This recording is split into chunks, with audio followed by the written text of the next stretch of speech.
मैं रोहितास कुमार यादव, पूर्व प्रधान पंचायत समिति नीमराना हूँ। जो विजयनगर गांव है ये हमारे इलाके के अंदर है। इस गांव के बहुत सारे यहाँ पर फौज की सेना के अंदर बहादुर नौजवान हैं और जिस तरीके से देश की रक्षा के लिए भगत सिंह, राजगुरु, सुखदेव जैसे शहीदों ने हंसते हंसते अपने प्राणों को न्यौछावर करने का काम किया, उसी कड़ी में भूपेंद्र सिंह चौहान का भी नाम आज जुड़ गया। ये मैं इनको बचपन से जानता हूँ। उनके पिताजी रामनिवास सिंह, सूबेदार रामनिवास सिंह चौहान मेरे बहुत परम मित्र हैं। राम सिंह जी कप्तान साहब वो भी मेरे बहुत परम मित्र हैं। और इनके दादाजी नंबरदार साहब ओमकार सिंह जी, उनके पास मेरा बहुत आना जाना था। तो बचपन से भूपेंद्र सिंह को हमने अपनी गोद में खिलाया हुआ है और मुझे इस बात की खुशी है कि आज वो देश की रक्षा के लिए हंसते हंसते अपने प्राणों को न्यौछावर करने का उन्होंने काम किया है। ये इलाका, इस इलाके के नौजवान हमेशा उनकी इस प्रतिमा से, जो यहाँ पर आज उनका अंतिम संस्कार किया जा रहा है, यहाँ उनकी प्रतिमा बनेगी और उससे हमेशा के लिए प्रेरणा लेते रहेंगे। और मैं परमपिता परमात्मा से ये प्रार्थना करूँगा उनके श्री चरणों में कि भाई भूपेंद्र सिंह के परिवार को मजबूती प्रदान करे। से आप शुरू करें। और जो आज शहीद यहाँ पहुँचे हैं खुंदरोट गाँव में, इनके बारे में थोड़ा बताइए। देखिए, सूबेदार भूपेंद्र हमारी आर्मी सर्विस कोर के और हमारी सेना के एक बहुत ही होनहार, काबिल, नेक और बहुत ही बहादुर जेसीओ साहिबान थे। और मेरा परिचय उनके साथ काफ़ी समय के साथ रहा है। हम दोनों एक ही साथ कार्य करते रहे और इस सबक वो जो जम्मू कश्मीर में पुंछ में तैनात थे। और ये बहुत दुख के साथ मुझे कहना पड़ रहा है कि उनका निधन हो गया। उनकी पूरे परिवार को, इस पूरे गांव के उनके प्रियजनों को हम अपनी तरफ से शोक संवेदना देते हैं। कितने बच्चे हैं? इनके 2 बच्चे हैं। मैं अभी उनकी धर्मपत्नी और बच्चों से भी मिला और मैंने उनको ये आश्वासन दिया कि पूरी सेना, हमारी पूरी आर्मी सर्विस कोर एक पहाड़ की तरह एक मजबूती के साथ उनके साथ खड़ी है। ये हमारे परिवार का हिस्सा हैं और हमेशा रहेंगे। और उनकी पूरी जिम्मेदारी, एक सेना का दायित्व है जो पूरी सेना इसको अच्छे से उठाएगी।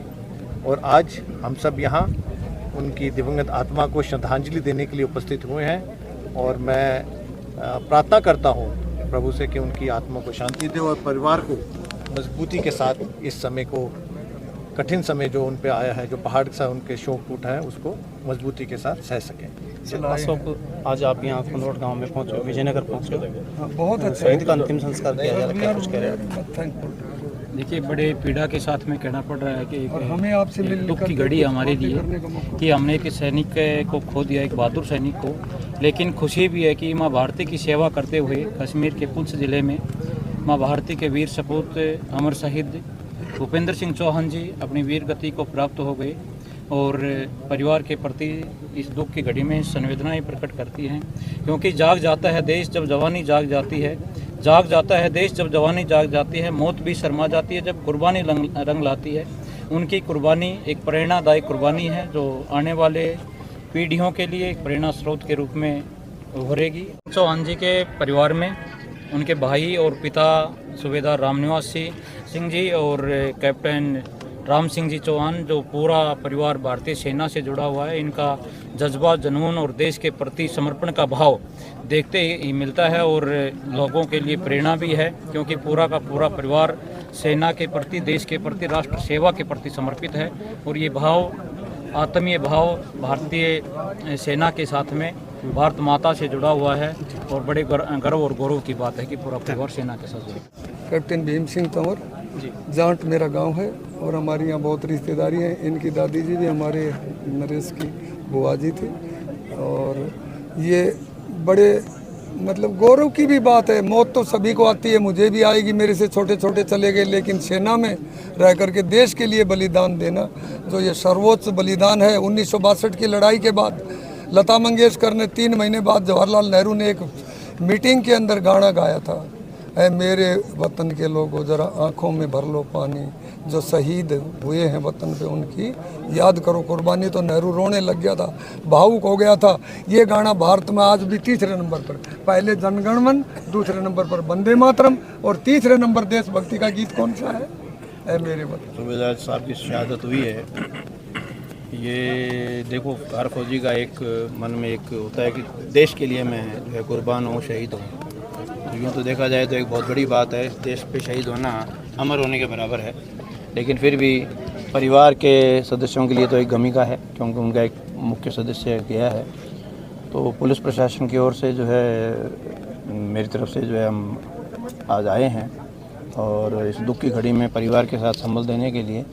और मेरा ये मानना है कि ये जो शहादत है ये आने वाली पीढ़ी के लिए एक मिसाल बने और एक उनके लिए चेतना देश सेवा की, देशभक्ति की।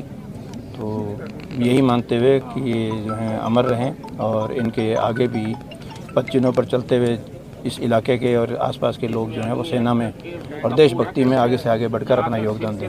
भूपेंद्र मेरा बहुत क्लोज मित्र था, जिसने मेरे साथ 5 साल सर्विस की है कंटिन्यू। एक ही रूम में हम दोनों साथ में रहते थे। बहुत ही सहनशील और बहुत ही अच्छा बंदा था, जिसको आज हमने खोया। उसको हमारे को बहुत बड़ा उस चीज़ का दुख है। इस दुख की घड़ी में भगवान उसके परिवार को, उसके सब रिश्तेदारों को शक्ति दे और इस जो भयानक आपदा है इससे लड़ने की संपदा दे। मैं ये कहना चाहूँगा, भूपेंद्र जैसा बंदा ऑल इंडिया में गिने चुने बंदे ही है जो इतना ईमानदार और इतना कर्तव्यनिष्ठ था, जिसने ड्यूटी के दौरान, अपनी ड्यूटी के दौरान कभी चाय का भी इस्तेमाल नहीं किया। इतना हॉनेस्टी और इतना ईमानदारी से ड्यूटी किया उस बंदे ने, जो कि सेना के लिए क्या अपने देश के लिए गर्व की बात है। जिसने आज देश के लिए अपने प्राणों की आहुति दी है, उसके लिए हम उसको तहे दिल से सलूट करते हैं। धन्यवाद।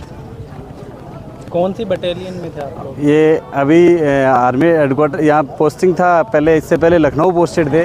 लखनऊ से भी इनकी पोस्टिंग हुई थी 525 रजौरी में, जहाँ रजौरी गए थे। रजौरी से इनको कोई टीडी यानी टेम्परेरी ड्यूटी के दौरान यहाँ पठानकोट आए हुए थे, जहाँ इनके अचानक ये हार्ट अटैक आया और वहीं पे इनका मतलब अंतिम समय आ गया। अभी हम इनकी आत्मा को भगवान से प्रार्थना करते हैं कि इनकी आत्मा को भगवान शांति प्रदान करे। जय हिंद, जय भारत। और भूपेंद्र जी ने कहाँ ड्यूटी? हम दोनों पहले दिल्ली में एक साथ रहे, आर्मी हेडक्वार्टर टीपीटी में 4 साल हम यहाँ पे साथ थे। फिर हम 4 साल दोनों कलकत्ता में एक साथ ड्यूटी किया हमने 17 कोर में। लंबा समय आप लोगों ने हम दोनों ने 8 साल कंटिन्यू एक साथ जीवन यापन किया है दोनों ने। तो यहाँ पे भी दिल्ली में भी आर्मी हेडक्वार्टर में उसका आज भी नाम है, जो डंका बज रहा है उसका। हर आदमी को आज जो भी आदमी फ़ोन कर रहा है, सुबह से कम 200 फ़ोन आ गए मेरे पास कि क्या हुआ ऐसे अचानक।